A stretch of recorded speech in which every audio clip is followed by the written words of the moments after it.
Ramchandra medical college hospital, এটা কম খরচে সঠিক চিকিৎসা করা যায় এখানে। এটা চেন্নাইয়ের পুরুলিয়া জেলায় অবস্থিত, পুনামালি হাই রোডের উপর অবস্থিত। এর পাশে এখন পাতাল রেল স্টেশন তৈরি হয়েছে, চাইলে চেন্নাই জংশন থেকে সরাসরি এখানে আসা সম্ভব। এটা হচ্ছে রামচন্দ্র মেডিকেল কলেজ হাসপাতালের মেইন গেট, যেখান থেকে ভেতরে প্রবেশ করা যায়। এর ভেতরে প্রবেশ করলেই ডান দিকে ক্যাম্পাসের মধ্যে একটা শিব মন্দির আছে, শিব এবং দুর্গার মন্দির। খুব সুন্দর, অতি প্রাচীন মন্দির, যা শিবের দুর্গার নয়। এটা 3-4 মিনিটের মধ্যে হসপিটালের মেইন ক্যাম্পাসে আপনারা পৌঁছতে পারবেন। দুর্দান্ত সুন্দর জায়গা, দেখতেই পাচ্ছেন, পরিষ্কার পরিষ্কার পরিচ্ছন্ন রাস্তাঘাট।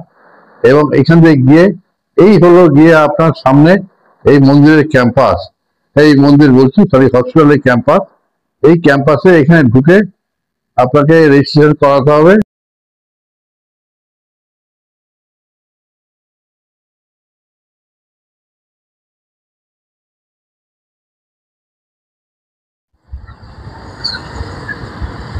বন্ধুরা, আজ আমি আপনাদের একটা ভালো চিকিৎসার ব্যাপারে কিছু আপনাদের বার্তা দেবো, টিপস দেবো।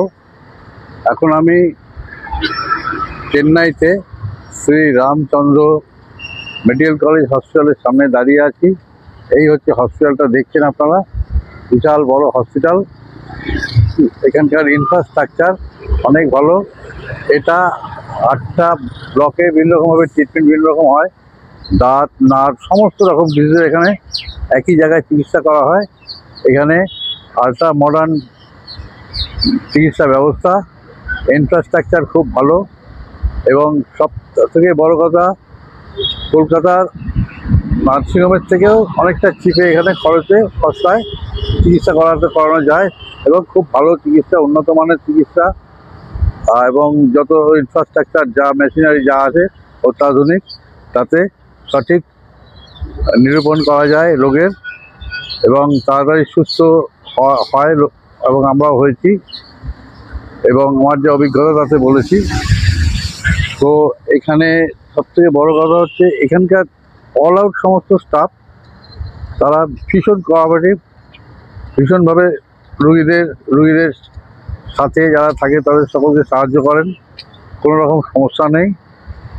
আর এটা হচ্ছে আপনার চেন্নাইয়ের পেরুর বলে একটা জেলা আছে, সেই জেলায় এটা অবস্থিত। ম্যাড্রাস সেন্ট্রাল জংশন থেকে 17 থেকে 18 কিলোমিটার দূরে এর অবস্থান। এখানে আসলে পরে আপনি এখানে এসে আপনার রেজিস্ট্রেশন অফিসে যেতে হবে। পরে বাংলায় যদি হয়, হিন্দি হয়, নর্থ ইস্টে আপনার সাহায্য করার জন্য ওখানকার লোক আছে কাউন্টারে।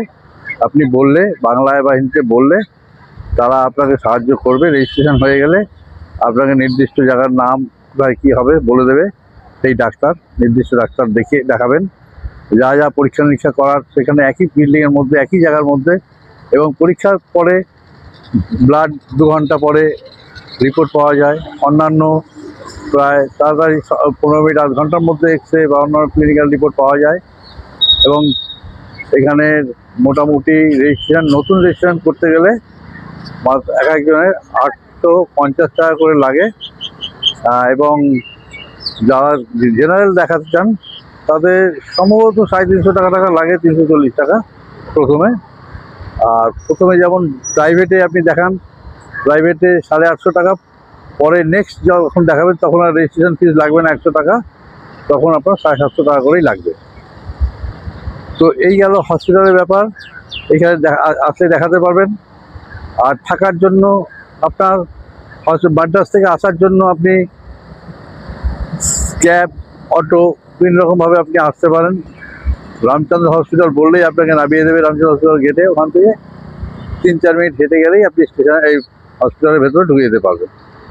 আর থাকার ব্যবস্থা এই হসপিটালের অপোজিটে ডান দিকে বাঁদিকে অনেক জায়গা আছে, যেখানে উড়িষ্যাবাসী কিছু, কুচবিহার, মেদিনীপুরের কিছু কিছু অংশ যারা এখানে ঘর ভাড়া নিয়ে লিজ নিয়ে যারা ভাড়া দিয়ে থাকে বাংলায় কথা বলে।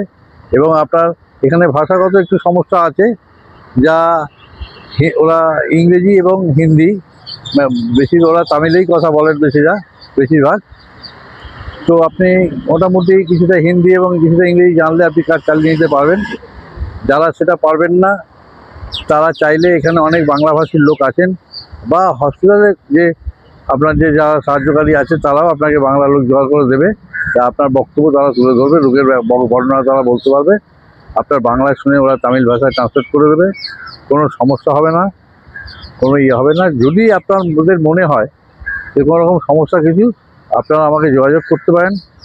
আমার এখানে এই কমেন্টসে আপনি লিখবেন, আমি আপনাদের সমস্ত রকম সাহায্য করব। চাইলে আমি ফোন নাম্বারও তখন দেবো, যোগাযোগ করার যারা চাইবেন যোগাযোগ করবেন। এবং কীভাবে কী করবেন আমি আমাকে জানতে চাইলে আমি নিশ্চয়ই আপনাদের সাহায্য করব। আর অবশ্যই এটা আপনারা লাইক করবেন, শেয়ার করবেন, সাবস্ক্রাইব করবেন আমার এই ভিডিওটা, এবং ডান দিকের আইকনটা ক্লিক করবেন, যাতে করে নেক্সট ভিডিওটা আবার আপনাদের জন্য খবর, আবার এর পরবর্তী আরও খবর, এখানকার খবর যাতে আপনারা দিতে পারি। সবাই ভালো থাকবেন।